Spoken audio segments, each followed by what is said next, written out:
મારું નામ મીરા છે અને મારી ઉંમર 24 વર્ષ છે. આજે જ્યારે હું આ વાત કહું છું ત્યારે મારી આંખોમાં આંસુ આવી જાય છે. છતાં હૃદયમાં એક અજીબ શાંતિ પણ છે. કારણ કે જીવન મને બહુ રડાવ્યા પછી પણ છેવટે સાચા પ્રેમ અને માફીનો પાઠ શીખવાડ્યો છે. હું મારા પિતાજી સાથે નાના ગામમાં ઉછરી હતી. મમ્મી વિશે મને ફક્ત એટલું જ કહેવામાં આવ્યું હતું કે હું જન્મી તે દિવસે તેમનું અવસાન થઈ ગયું. પિતાજી મને અત્યંત પ્રેમ કરતા. મને ક્યારે કોઈ વસ્તુની ખોટ અનુભવવા ન દીધી, પણ માતાની ખોટ હંમેશા મને વર્તાતી. જ્યારે કોઈ મને મારી મમ્મી વિશે પૂછતું ત્યારે હું ચૂપ થઈ જતી. ધીરે ધીરે હું મોટી થવા લાગી. મારા ચહેરા પર યુવાનીની ચમક આવી અને ઘરમાં લગ્નની વાતો શરૂ થઈ ગઈ. પિતાજીએ પોતાના જૂના મિત્રના દીકરા રાજ સાથે મારા લગ્ન નક્કી કર્યા. રાજ શહેરમાં મહેનત કરતો હતો, સીધો સાદો અને સારો માણસ લાગતો હતો. લગ્નના દિવસે હું દુલ્હન બનીને બેઠી હતી.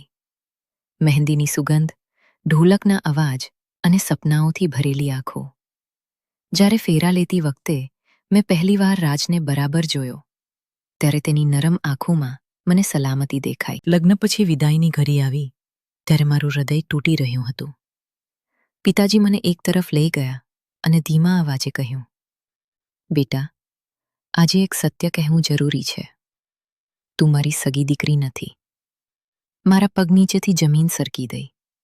તેમણે કહ્યું કે હું રસ્તાના કિનારે રડતી મળી હતી. તેમણે મને ઉછેરી અને એક લોકેટ આપ્યું, જેમાં મારી અને મારી મમ્મીની તસવીર હતી.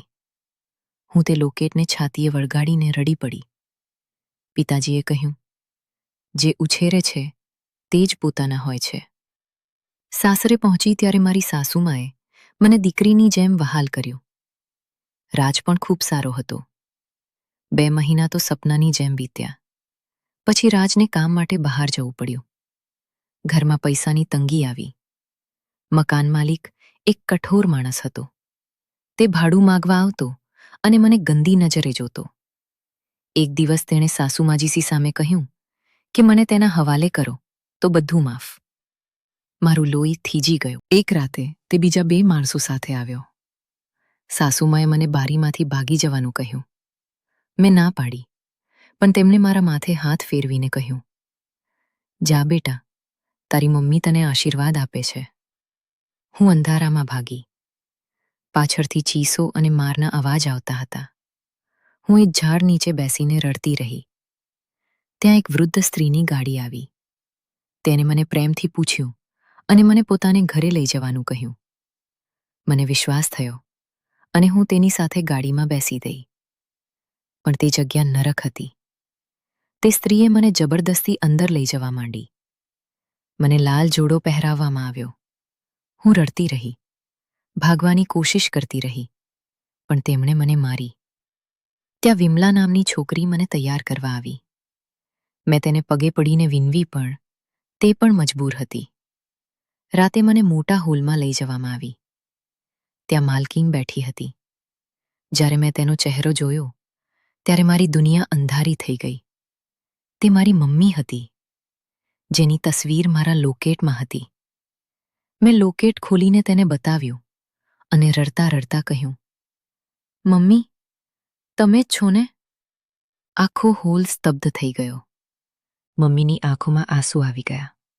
તેમણે મને છાતીએ વળગાડી લીધી અને કહ્યું, હા બેટા, તું મારી ખોવાયેલી દીકરી છે.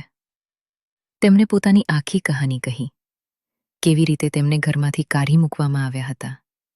કેવી રીતે તેમણે મને ઝાડ નીચે મૂકીને ખાવાની શોધમાં ગયા અને પાછા આવ્યા ત્યારે હું ગુમ થઈ ગઈ હતી. પછી મજબૂરીમાં આ ધંધામાં આવી ગયા અને પથ્થર બની ગયા. તે રાતે મમ્મીએ આખો ધંધો બંધ કરી દીધો. તેમણે કહ્યું, આજથી આ જગ્યા આશ્રમ બનશે, જ્યાં તૂટેલી બહેનોને સહારો મળે. રાજ પણ આવી ગયો. અમે બંને રડતા રડતા એકબીજાને વળગી પડ્યા. પણ સૌથી મોટું દુઃખ એ હતું કે મારી સાસુમાએ મને બચાવવા પોતાની જાન આપી દીધી હતી. તેમના અવસાનના સમાચાર સાંભળીને હું તૂટી પડી. તેમણે મને સાચી માતાનું પ્રેમ આપ્યું હતું. આજે અમે ત્રણે, હું, રાજ અને મમ્મી, એક સાથે આ આશ્રમ ચલાવીએ છીએ. મને આજે સમજાય છે કે જીવનમાં કેટલીક વાર તૂટવું જરૂરી છે, જેથી નવું સર્જન થાય. માફી અને પ્રેમમાં જ સાચી તાકાત છે. જે માતાએ મને જન્મ આપ્યો, તેમણે મને ફફરીથી મેળવી લીધી, અને જે માતાએ મને ઉછેરી, તેમણે પોતાની જાન આપીને બચાવી. મિત્રો, જો આ વાર્તા તમારા હૃદયને સ્પર્શી ગઈ હોય તો વિડીયોને લાઇક કરજો, ચેનલને સબસ્ક્રાઇબ કરજો અને નોટિફિકેશન બેલ દબાવી દેજો. તમારી પણ કોઈ વાર્તા હોય તો કોમેન્ટમાં જરૂર કહેજો. જીવન બદલાઈ શકે છે, ફક્ત આશા ન છોડતા. ધન્યવાદ.